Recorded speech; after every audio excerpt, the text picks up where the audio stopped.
ਤੁਸੀਂ ਦੇਖ ਰਹੇ ਹੋ ਜੀ ਪੰਜਾਬ ਮਿਲੀ USA ਟੀਵੀ ਤੇ ਮੈਂ ਸੁਰਭੀ ਸ਼ਰਮਾ ਇੱਕ ਵਾਰ ਫਿਰ ਤੋਂ ਆ ਚੁੱਕੀ ਹਾਂ ਪ੍ਰੋਗਰਾਮ ਇੰਟਰਨੈਸ਼ਨਲ ਅਪਡੇਟ ਲੈ ਕੇ। ਜੀ ਹਾਂ, ਇੰਟਰਨੈਸ਼ਨਲ ਅਪਡੇਟ ਦੇ ਵਿੱਚ ਸਾਡੀ ਸਭ ਤੋਂ ਤਾਜ਼ਾ ਖਬਰ ਹਰ ਵਾਰ ਦੀ ਤਰ੍ਹਾਂ ਰਹਿੰਦੀ ਹੈ ਜੀ ਅਮਰੀਕਾ ਦੀ ਚੋਣਾਂ ਦੀ, ਜੋ ਕਿ ਇਸ ਵੇਲੇ ਬਹੁਤ ਅਹਿਮ ਮੁੱਦਾ ਬਣਿਆ ਹੋਇਆ ਹੈ ਤੇ ਸਾਰੇ ਹੀ ਦੁਨੀਆ ਦੇ ਦੇਸ਼ਾਂ ਦੀ ਨਜ਼ਰ ਇਸ ਚੋਣਾਂ ਦੇ ਉੱਤੇ ਟਿਕੀ ਹੋਈ ਹੈ ਕਿਉਂਕਿ ਇਹ ਬਹੁਤ ਜ਼ਿਆਦਾ ਮਹੱਤਵਪੂਰਨ ਚੋਣਾਂ ਮੰਨੀਆਂ ਜਾਂਦੀਆਂ ਹਨ। ਸੋ ਰਾਸ਼ਟਰਪਤੀ ਅਹੁਦੇ ਦੀ ਚੋਣਾਂ ਹਨ, ਕੋਈ ਛੋਟੀ ਮੋਟੀ ਚੋਣ ਵੀ ਨਹੀਂ ਹੈ। ਰਾਸ਼ਟਰਪਤੀ ਅਹੁਦੇ ਦੇ ਵਿੱਚ ਦੋ ਉਮੀਦਵਾਰ ਕਮਲਾ ਹੈਰਿਸ ਡੈਮੋਕ੍ਰੈਟਿਕ ਪਾਰਟੀ ਤੋਂ, ਜੋ ਕਿ ਉਪ ਰਾਸ਼ਟਰਪਤੀ ਵੀ ਨਹੀਂ, ਇਸ ਦੇ ਨਾਲ ਹੀ ਡੋਨਾਲਡ ਟਰੰਪ ਜੋ ਕਿ ਸਾਬਕਾ ਰਾਸ਼ਟਰਪਤੀ ਨੇ ਰਿਪਬਲਿਕਨ ਪਾਰਟੀ ਤੋਂ, ਇੱਕ ਦੂਸਰੇ ਨੂੰ ਟੱਕਰ ਦਾ ਮੁਕਾਬਲਾ ਦੇ ਰਹੇ ਨੇ। ਪਿਛਲੇ ਕੁਝ ਸਰਵੇਖਣਾਂ ਦੇ ਵਿੱਚ ਮੈਂ ਤੁਹਾਨੂੰ ਇੰਟਰਨੈਸ਼ਨਲ ਅਪਡੇਟ ਪ੍ਰੋਗਰਾਮ ਦੇ ਜ਼ਰੀਏ ਦੱਸਿਆ ਹੋਣਾ ਹੈ ਕਿ ਕਮਲਾ ਹੈਰਿਸ ਬਹੁਤ ਜ਼ਿਆਦਾ ਲੀਡ ਦੇ ਨਾਲ ਟਰੰਪ ਤੋਂ ਅੱਗੇ ਹੈ, ਪਰ ਇਹ ਮੁਕਾਬਲਾ ਹੁਣ ਜਿਹੜਾ ਹੋਰ ਵੀ ਜ਼ਿਆਦਾ ਦਿਲਚਸਪ ਹੁੰਦਾ ਜਾ ਰਿਹਾ ਹੈ। ਜਿਵੇਂ ਜਿਵੇਂ ਸਮਾਂ ਕੋਲ ਆਉਂਦਾ ਜਾ ਰਿਹਾ ਹੈ, ਜਿਵੇਂ ਜਿਵੇਂ ਸਮਾਂ ਜਿਹੜਾ ਹੈ ਚੋਣਾਂ ਦਾ ਇਸ ਨੂੰ ਘੱਟ ਦਿਨ ਰਹਿ ਰਹੇ ਨੇ, ਉੱਦਾਂ ਹੀ ਜਿਹੜਾ ਸਰਵੇਖਣ ਹੈ ਉਹ ਬਦਲਦੇ ਜਾ ਰਹੇ ਨੇ। ਪਹਿਲਾਂ ਇਹ ਸਰਵੇਖਣ ਪੂਰੇ ਦੇ ਪੂਰੇ ਹੱਕ ਵਿੱਚ ਸੀ ਕਮਲਾ ਹੈਰਿਸ ਦੇ, ਪਰ ਹੁਣ ਇਹ ਸਰਵੇਖਣ ਕੁਝ ਹੋਰ ਬਿਆਨ ਕਰ ਰਹੇ ਨੇ।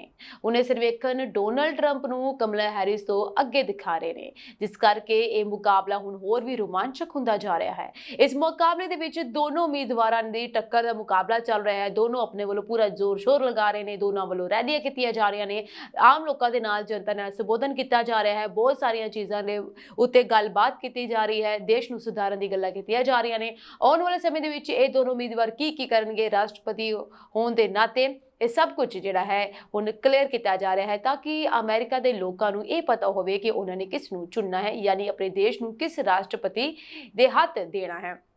ਇਸੇ ਦੇ ਚੱਲਦੇ ਸਰਵੇਖਣ ਜਿਹੜੇ ਨੇ ਇੱਕ ਅਹਿਮ ਰੋਲ ਵੀ ਅਦਾ ਕਰਦੇ ਨੇ। ਸਰਵੇਖਣਾਂ ਤੋਂ ਇਹ ਅੰਦਾਜ਼ਾ ਲਗਾਇਆ ਜਾਂਦਾ ਹੈ ਕਿ ਕਿਸ ਪਾਰਟੀ ਨੂੰ ਜ਼ਿਆਦਾ ਸਮਰਥਨ ਮਿਲ ਰਿਹਾ ਹੈ, ਯਾਨੀ ਲੋਕ ਕਿਸ ਪਾਰਟੀ ਨੂੰ ਜ਼ਿਆਦਾ ਪਿਆਰ ਕਰ ਰਹੇ ਨੇ। ਇਹ ਸਰਵੇਖਣ ਇਸ ਕਰਕੇ ਵੀ ਅਹਿਮ ਹੁੰਦੇ ਨੇ ਕਿਉਂਕਿ ਬਹੁਤ ਸਾਰੇ ਐਸੇ ਲੋਕ ਹੁੰਦੇ ਨੇ ਜੋ ਇਹ ਨਹੀਂ ਸੋਚ ਪਾਉਂਦੇ ਕਿ ਅਸੀਂ ਕਿਸ ਰਾਸ਼ਟਰਪਤੀ ਨੂੰ ਚੁਣੀਏ ਜਾਂ ਫਿਰ ਕਿਸ ਨੂੰ ਅਸੀਂ ਵੋਟ ਪਾਈਏ ਜਾਂ ਫਿਰ ਕੀ ਸਹੀ ਹੋ ਸਕਦਾ ਹੈ। ਤੇ ਕੁਝ ਕਈ ਵਾਰ ਇੰਜ ਹੋ ਜਾਂਦਾ ਹੈ ਕਿ ਇਹ ਲੋਕ ਜਿਹੜੇ ਹੁੰਦੇ ਨੇ ਉਹ ਦੂਸਰਿਆਂ ਦੀ ਯਾਨੀ ਕਿ ਸਰਵੇਖਣਾਂ ਤੋਂ ਇਹ ਜਾਇਜ਼ਾ ਲਗਾਉਂਦੇ ਨੇ ਕਿ ਲੋਕ ਇਸ ਵਾਰ ਕਿਸੇ ਜ਼ਿਆਦਾ ਹੱਕ ਵਿੱਚ ਨੇ ਤੇ ਉਹ ਲੋਕ ਜਿਹੜੇ ਨੇ ਉਹਨਾਂ ਨੂੰ ਹੀ ਵੋਟ ਪਾਉਂਦੇ ਨੇ। ਇਹ ਇੱਕ ਅਲੱਗ ਗੱਲ ਹੈ। ਅਤੇ ਦੂਸਰੀ ਗੱਲ ਇਹ ਵੀ ਹੈ ਕਿ ਰਾਸ਼ਟਰਪਤੀ ਹੋਣ ਦੇ ਨਾਤੇ ਇੱਕ ਸਮਰਥਨ ਲੈਣਾ ਬਹੁਤ ਜ਼ਿਆਦਾ ਜ਼ਰੂਰੀ ਹੈ। ਕਮਲਾ ਹੈਰਿਸ ਜੋ ਅਗਰ ਰਾਸ਼ਟਰਪਤੀ ਬਣ ਜਾਂਦੀ ਹੈ ਤਾਂ ਅਮਰੀਕਾ ਦੀ ਪਹਿਲੀ ਮਹਿਲਾ ਰਾਸ਼ਟਰਪਤੀ ਬਣੇਗੀ, ਉਹ ਵੀ ਗੈਰ ਗੋਰੀ। ਇਸ ਤੋਂ ਇਲਾਵਾ ਜੋ ਡੋਨਾਲਡ ਟਰੰਪ ਨੇ ਉਹ ਸਾਬਕਾ ਯਾਨੀ ਪਹਿਲਾਂ ਵੀ ਰਾਸ਼ਟਰਪਤੀ ਰਹਿ ਚੁੱਕੇ ਨੇ। ਅਮਰੀਕਾ ਦੇ ਲੋਕ ਪਹਿਲਾਂ ਵੀ ਰਾਸ਼ਟਰਪਤੀ ਕਾਰਜਕਾਲ ਜੋ ਡੋਨਾਲਡ ਟਰੰਪ ਦਾ ਹੈ ਉਸ ਵਿੱਚ ਆਪਣੀ ਜ਼ਿੰਦਗੀ ਬਿਤਾ ਚੁੱਕੇ ਨੇ। ਉਹਨਾਂ ਨੂੰ ਇਸ ਗੱਲ ਦਾ ਅੰਦਾਜ਼ਾ ਹੋ ਚੁੱਕਿਆ ਹੈ ਕਿ ਡੋਨਾਲਡ ਟਰੰਪ ਨਾਲ ਕਿਸ ਤਰੀਕੇ ਦੇ ਨਾਲ ਕੰਮ ਕੀਤਾ ਜਾਂਦਾ ਹੈ ਤੇ ਡੋਨਾਲਡ ਟਰੰਪ ਕੀ ਕੁਝ ਕਰਨਗੇ। और डोनाल्ड ट्रंप ने हुण एक बार फिर तो कहा है कि वो अमेरिका की सत्ता अगर उन्होंने हथ में आउंदी है तो बहुत कुछ करने की तैयारी दे विच ने। सो अमरीकी राष्ट्रपति चोणां दे संबंध विच जारी किए गए एक सर्वेखण विच रिपब्लिकन पार्टी के उम्मीदवार डोनाल्ड ट्रंप ने डेमोक्रेटिक पार्टी की उम्मीदवार अते अपनी विरोधी कमला हैरिस से मामूली बढ़त बनाई हुई है।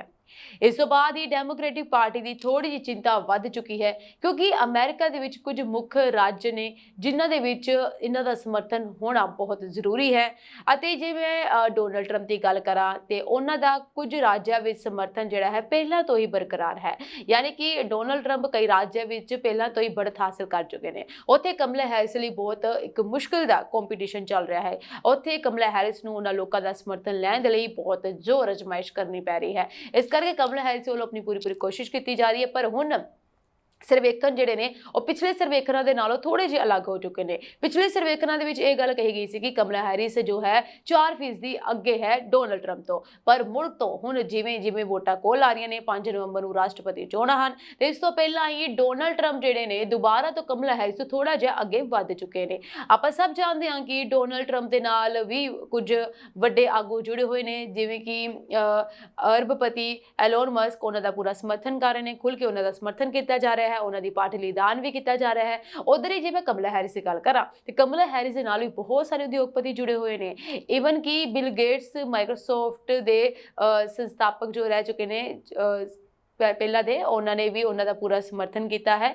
ਇਸ ਦੇ ਨਾਲ ਹੋਰ ਵੀ ਬਹੁਤ ਸਾਰੇ ਉਦਯੋਗਪਤੀ ਨੇ ਜੋ ਕਮਲਾ ਹੈਰਿਸ ਦੇ ਸਮਰਥਨ ਵਿੱਚ ਵੀ ਨੇ। ਇਵਨ ਕਿ ਸਾਬਕਾ ਰਾਸ਼ਟਰਪਤੀ ਬਰਾਕ ਓਬਾਮਾ ਵੀ ਇਸ ਤੋਂ ਪਹਿਲਾਂ ਦੇ ਜਿਹੜੇ ਸਾਬਕਾ ਰਾਸ਼ਟਰਪਤੀ ਨੇ ਉਹਨਾਂ ਨੇ ਵੀ ਪੂਰਾ ਸਮਰਥਨ ਦਿੱਤਾ ਹੈ। ਪਰ ਇਸ ਦੇ ਬਾਵਜੂਦ ਹੁਣ ਜਿਹੜੇ ਸਰਵੇਖਣ ਸਾਹਮਣੇ ਆਏ ਨੇ इसने कुछ चिंता जी है डेमोक्रेटिक पार्टी की बता दी है क्योंकि इस बीच डोनाल्ड ट्रंप जोड़े ने कुछ अगे चलते हुए नज़र आ रहे हैं कमला हैरिस तो।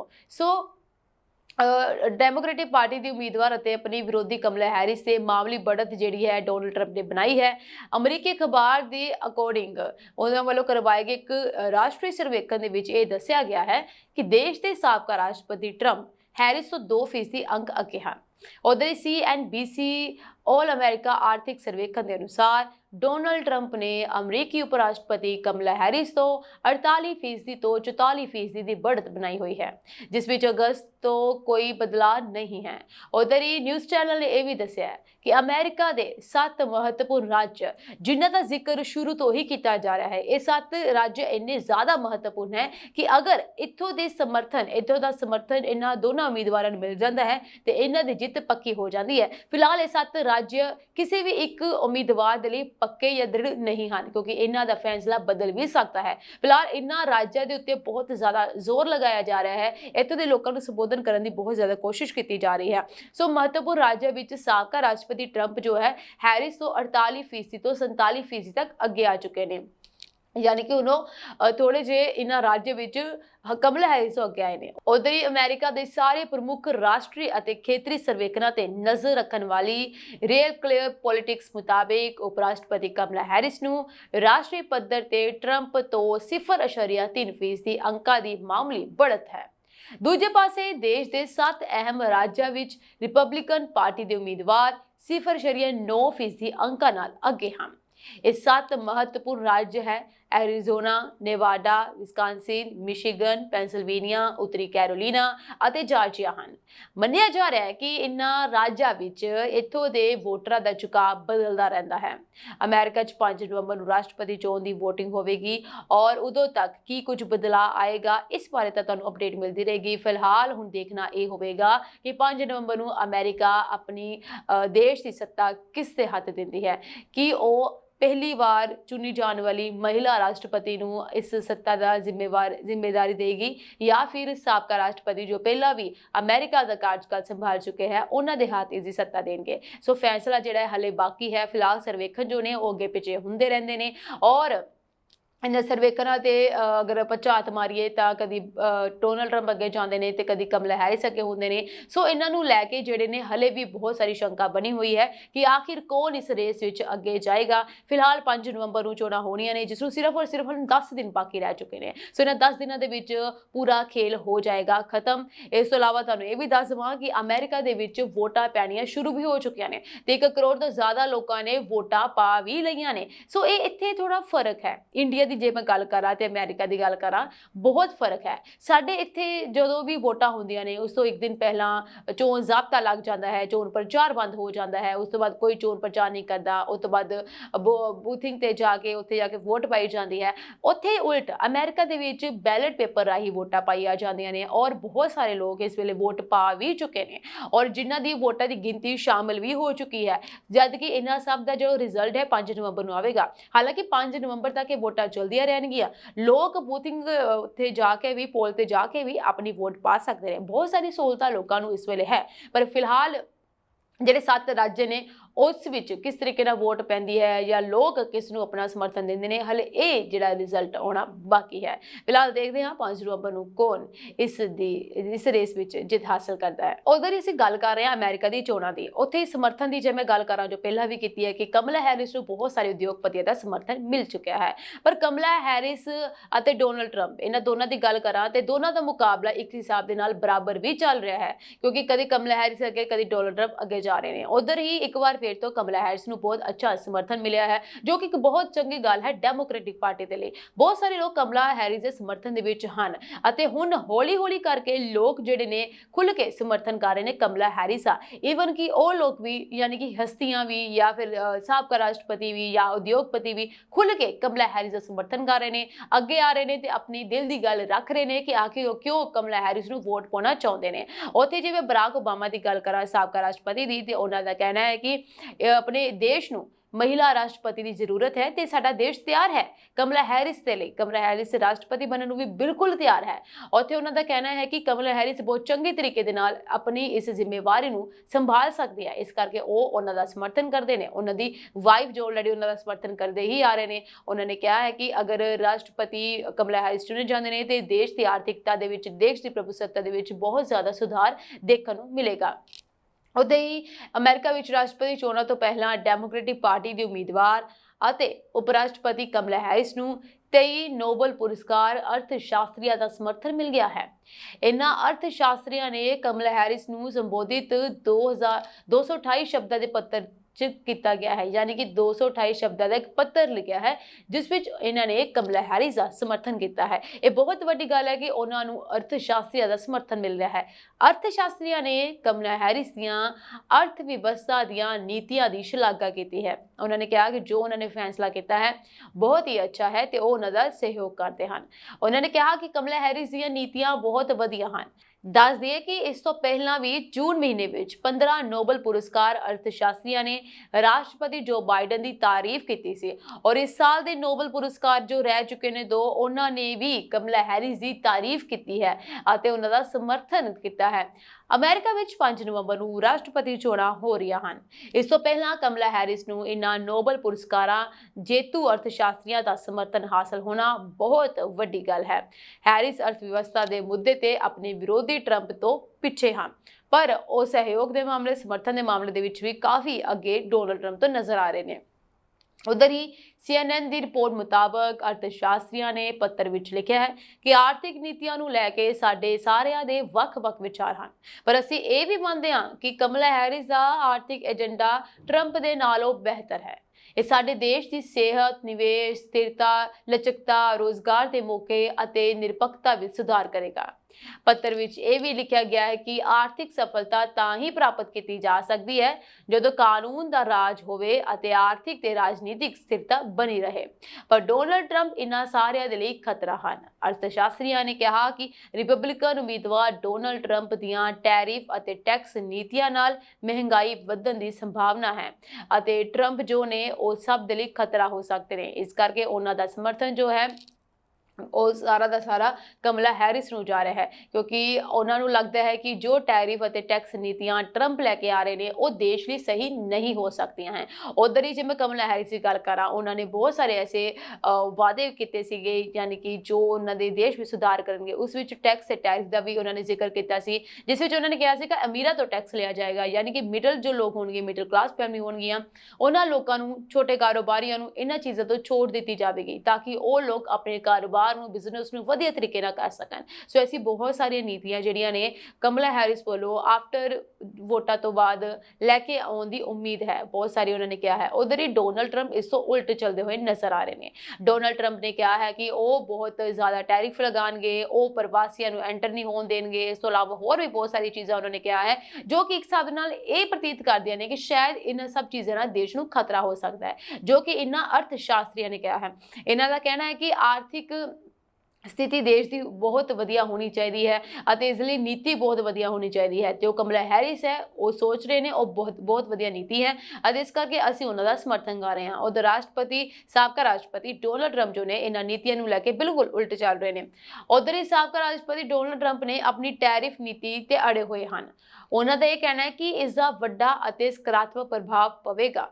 ਟਰੰਪ ਨੇ ਇਹ ਵੀ ਕਿਹਾ ਹੈ ਕਿ ਡਿਕਸ਼ਨਰੀ ਦਾ ਸਭ ਤੋਂ ਖੂਬਸੂਰਤ ਸ਼ਬਦ ਟੈਰਿਫ ਹੈ, ਇਹ ਮੇਰਾ ਮਨਪਸੰਦ ਸ਼ਬਦ ਹੈ। ਡੋਨਲਡ ਟਰੰਪ ਇਸ ਗੱਲ ਤੇ ਬਿਲਕੁਲ ਅੜੇ ਹੋਏ ਹਨ, ਯਾਨੀ ਕਿ ਉਹਨਾਂ ਦਾ ਇਹ ਮੰਨਣਾ ਹੈ ਕਿ ਅਗਰ ਉਹ ਜਿੱਤ ਜਾਂਦੇ ਨੇ, ਰਾਸ਼ਟਰਪਤੀ ਬਣ ਜਾਂਦੇ ਨੇ, ਤਾਂ ਆਪਣੀ ਇਸ ਟੈਰਿਫ ਵਾਲੀ ਨੀਤੀ ਤੋਂ ਪਿੱਛੇ ਨਹੀਂ ਹਟਣਗੇ। ਉਹਨਾਂ ਦਾ ਇਹ ਕਹਿਣਾ ਹੈ ਕਿ ਇੱਕ ਪੋਜ਼ਿਟਿਵ ਇਫੈਕਟ ਇਹ ਪਾਏਗੀ ਅਤੇ ਬਹੁਤ ਸਹੀ ਹੈ ਅਤੇ ਉਹਨਾਂ ਦਾ ਫੇਵਰੇਟ ਸ਼ਬਦ ਵੀ ਹੈ ਟੈਰਿਫ। ਉਧਰ ਹੀ ਡੋਨਲਡ ਟਰੰਪ ਅਰਥ ਵਿਵਸਥਾ ਦੇ ਮੁੱਦੇ ਤੇ ਅਮਰੀਕੀ ਜਨਤਾ 'ਚ ਜ਼ਿਆਦਾ ਲੋਕਪ੍ਰਿਯ ਹਨ। ਕਈ ਸਰਵੇਖਣਾਂ ਵਿੱਚ ਵੀ ਇਹ ਗੱਲ ਸਾਹਮਣੇ ਆਈ ਹੈ। CNBC ਦੇ ਸਰਵੇਖਣ ਮੁਤਾਬਿਕ 42% ਲੋਕ ਇਸ ਮੁੱਦੇ ਤੇ ਡੋਨਲਡ ਟਰੰਪ ਦੇ ਨਾਲ ਹਨ, ਜਦਕਿ ਕਮਲਾ ਹੈਰਿਸ ਨੂੰ 29% ਲੋਕਾਂ ਦਾ ਸਮਰਥਨ ਮਿਲਿਆ ਹੈ। ਉਧਰ ਹੀ ਫਾਈਨੈਂਸ਼ੀਅਲ ਟਾਈਮਸ ਦੇ ਸਰਵੇ ਮੁਤਾਬਿਕ 45% ਅਮਰੀਕੀ ਅਰਥ ਵਿਵਸਥਾ ਦੇ ਮੁੱਦੇ ਤੇ ਡੋਨਲਡ ਟਰੰਪ ਦੇ ਪੱਖ ਵਿੱਚ ਹਨ। 37% ਲੋਕ ਹੈਰਿਸ ਤੇ ਭਰੋਸਾ ਪ੍ਰਗਟ ਕਰ ਰਹੇ ਹਨ। ਫਿਲਹਾਲ ਡੋਨਲਡ ਟਰੰਪ ਦੇ ਪੱਖ ਵਿੱਚ ਲੋਕ ਜਿਹੜੇ ਨੇ ਉਹ ਪਹਿਲਾਂ ਵੀ ਇਹਨਾਂ ਦੇ ਪੱਖ ਵਿੱਚ ਸੀਗੇ। ਡੋਨਲਡ ਟਰੰਪ ਦਾ ਕਾਰਜਕਾਲ ਤਾਂ ਇਹਨਾਂ ਲੋਕਾਂ ਵੱਲੋਂ ਵੇਖਿਆ ਗਿਆ ਹੈ। ਫਿਲਹਾਲ ਬਹੁਤ ਸਾਰੇ ਲੋਕ ਇਹ ਕਹਿਣਾ ਚਾਹੁੰਦੇ ਨੇ ਕਿ ਦੇਸ਼ ਵਿੱਚ ਕੁਝ ਬਦਲਾਅ ਹੋਣਾ ਚਾਹੀਦਾ ਹੈ। ਇਸ ਕਰਕੇ ਵੀ ਕਮਲਾ ਹੈਰਿਸ ਨੂੰ ਚੁਣਿਆ ਜਾਣਾ ਚਾਹੀਦਾ ਹੈ, ਕਿਉਂਕਿ ਉਹ ਜੋ ਨੀਤੀ ਲੈ ਕੇ ਆਉਣਾ ਚਾਹੁੰਦੀ ਹੈ ਉਹ ਦੇਸ਼ ਦੇ ਲਈ ਸੁਧਾਰ ਵਾਸਤੇ ਬਹੁਤ ਵਧੀਆ ਨੀਤੀ ਹੈ ਅਤੇ ਇਸ ਦੇ ਨਾਲ ਅਮਰੀਕਾ ਦੀ ਜੋ ਸਥਿਤੀ ਹੈ ਹੋਰ ਵੀ ਬਿਹਤਰ ਹੋ ਸਕਦੀ ਹੈ। ਫਿਲਹਾਲ ਜੇ ਮੈਂ ਗੱਲ ਕਰਾਂ ਡੋਨਲਡ ਟਰੰਪ ਦੀ ਹੋਰ ਨੀਤੀਆਂ ਦੀ ਤੇ ਡੈਮੋਕ੍ਰੈਟਿਕ ਪਾਰਟੀ ਦੇ ਆਪਣੇ ਕਮਲਾ ਹੈਰਿਸ ਉਹਨਾਂ ਨੀਤੀਆਂ ਦੀ ਤੇ ਇਮੀਗ੍ਰੇਸ਼ਨ ਨੂੰ ਲੈ ਕੇ ਬਹੁਤ ਸਾਰੀਆਂ ਗੱਲਾਂ ਕਹੀਆਂ ਜਾਂਦੀਆਂ ਹਨ। ਇਮੀਗ੍ਰੇਸ਼ਨ ਦੇ ਮੁੱਦੇ ਨੂੰ ਲੈ ਕੇ ਇਹ ਸਵਾਲ ਉੱਠਿਆ ਜਾਂਦਾ ਹੈ ਕਿ ਜੋ ਬਾਈਡਨ ਦੀ ਪ੍ਰਸ਼ਾਸਨ ਨੇ ਇਮੀਗ੍ਰੇਸ਼ਨ ਪ੍ਰਣਾਲੀ ਨੂੰ ਬੁਰੀ ਤਰੀਕੇ ਦੇ ਨਾਲ ਦਵਸਤ ਕਰਕੇ ਰੱਖ ਦਿੱਤਾ, ਯਾਨੀ ਖਰਾਬ ਕਰਕੇ ਰੱਖ ਦਿੱਤਾ। ਅੱਜ ਵੀ ਹਜ਼ਾਰਾਂ ਭਾਰਤੀ ਡੋਂਕੀ ਰਾਹੀਂ ਯਾਨੀ ਗੈਰ ਕਾਨੂੰਨੀ ਤਰੀਕੇ ਦੇ ਨਾਲ ਅਮਰੀਕਾ ਵਿੱਚ ਦਾਖਲ ਹੋਣ ਦੀ ਕੋਸ਼ਿਸ਼ ਕਰਦੇ ਹਨ ਅਤੇ ਟਰੰਪ ਦੀ ਸਰਕਾਰ ਨੇ ਯਾਨੀ ਟਰੰਪ ਦੀ ਪਾਰਟੀ ਨੇ ਪੂਰਾ ਦਾ ਪੂਰਾ ਦੋਸ਼ ਜੋ ਬਾਈਡਨ ਦੇ ਉੱਤੇ ਲਗਾਇਆ ਹੈ ਕਿ ਜੋ ਬਾਈਡਨ ਦੇ ਪ੍ਰਸ਼ਾਸਨ ਨੇ ਗੈਰ ਕਾਨੂੰਨੀ ਲੋਕਾਂ ਨੂੰ ਸਹੂਲਤ ਦਿੱਤੀ ਹੈ, ਉਹਨਾਂ ਨੂੰ ਜਗ੍ਹਾ ਦਿੱਤੀ, ਪਨਾਹ ਦਿੱਤੀ ਹੈ, ਜਿਸ ਕਰਕੇ ਅੱਜ ਅਮਰੀਕਾ ਦੇ ਵਿੱਚ ਹਾਲਾਤ ਜਿਹੜੇ ਨੇ ਪ੍ਰਵਾਸੀਆਂ ਕਰਕੇ ਖਰਾਬ ਹੋ ਚੁੱਕੇ ਨੇ। ਈਵਨ ਕਿ ਉਹਨਾਂ ਨੇ ਇਹ ਵੀ ਕਿਹਾ ਕਿ ਪ੍ਰਵਾਸੀ ਹੀ ਜੋ ਨੇ ਅਪਰਾਧ ਫੈਲਾ ਰਹੇ ਨੇ, ਪਰ ਉਧਰ ਹੀ ਦੂਸਰੇ ਪਾਸੇ ਜੋ ਰਿਪੋਰਟ ਸਾਹਮਣੇ ਆਉਂਦੀ ਹੈ ਉਸ ਵਿੱਚ ਇਹ ਗੱਲ ਕਲੀਅਰ ਹੋ ਜਾਂਦੀ ਹੈ ਕਿ ਪ੍ਰਵਾਸੀਆਂ ਦੇ ਅਪਰਾਧ ਦੀ ਗਿਣਤੀ ਬਹੁਤ ਘੱਟ ਹੈ। ਈਵਨ ਕਿ ਜੋ ਉੱਥੇ ਦੇ ਲੋਕ ਹੈ ਉਹਨਾਂ ਦੀ ਅਪਰਾਧ ਦੀ ਗਿਣਤੀ ਬਹੁਤ ਜ਼ਿਆਦਾ ਹੈ।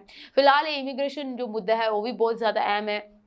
ਇਸ ਦੇ ਨਾਲ ਆਰਥਿਕਤਾ ਦਾ ਮੁੱਦਾ ਵੀ ਬਹੁਤ ਜ਼ਿਆਦਾ ਅਹਿਮ ਹੈ। ਇਸ ਤੋਂ ਇਲਾਵਾ ਹੋਰ ਵੀ ਬਹੁਤ ਸਾਰੇ ਅਹਿਮ ਮੁੱਦੇ ਨੇ ਜੋ ਅਮਰੀਕਾ ਦੇ ਵਿੱਚ ਹੋਣੇ ਬਹੁਤ ਜ਼ਰੂਰੀ ਨੇ। ਇਹ ਤਾਂ ਰਾਸ਼ਟਰਪਤੀ ਚੋਣਾਂ ਤੋਂ ਬਾਅਦ ਹੀ ਕੁਝ ਨਾ ਕੁਝ ਬਦਲਾਅ ਜਿਹੜਾ ਹੈ ਅਮਰੀਕਾ ਵਿੱਚ ਵੇਖਣ ਨੂੰ ਮਿਲੇਗਾ। ਫਿਲਹਾਲ 5 ਨਵੰਬਰ ਨੂੰ ਚੋਣਾਂ ਹੋਣ ਜਾ ਰਹੀਆਂ ਨੇ ਔਰ ਡੈਮੋਕ੍ਰੈਟਿਕ ਪਾਰਟੀ ਦੇ ਉਮੀਦਵਾਰ ਕਮਲਾ ਹੈਰਿਸ ਜੋ ਨੇ ਉਹਨਾਂ ਦੇ ਨਾਲ ਜੋ ਬਾਈਡਨ ਉਹਨਾਂ ਦਾ ਪੂਰਾ ਸਮਰਥਨ ਕਰ ਰਹੇ ਨੇ। ਈਵਨ ਕਿ ਸਾਬਕਾ ਰਾਸ਼ਟਰਪਤੀ ਬਰਾਕ ਓਬਾਮਾ ਵੀ ਰੈਲੀਆਂ ਦੇ ਵਿੱਚ ਉਹਨਾਂ ਦਾ ਸਮਰਥਨ ਕਰਦੇ ਹੋਏ ਨਜ਼ਰ ਆ ਰਹੇ ਨੇ। ਉਹ ਲੋਕਾਂ ਨੂੰ ਸੰਬੋਧਨ ਕਰ ਰਹੇ ਨੇ ਤੇ ਕਮਲਾ ਹੈਰਿਸ ਨੂੰ ਇੱਕ ਮੌਕਾ ਦੇਣ ਦੀ ਗੱਲ ਵੀ ਕਹਿ ਰਹੇ ਨੇ ਕਿ ਕਮਲਾ ਹੈਰਿਸ ਬਿਲਕੁਲ ਸਹੀ ਹੈ, ਉਹ ਪ੍ਰਭੂ ਸੱਤਾ ਨੂੰ ਸੰਭਾਲ ਸਕਦੀ ਹੈ ਅਤੇ ਉਹ ਆਪਣੇ ਰਾਹ ਖੁਦ ਚੁੰਦੀ ਹੈ ਤੇ ਉਹ ਅੱਗੇ ਇਸ ਤਰੀਕੇ ਨਾਲ ਵੱਧਦੀ ਰਹੇਗੀ।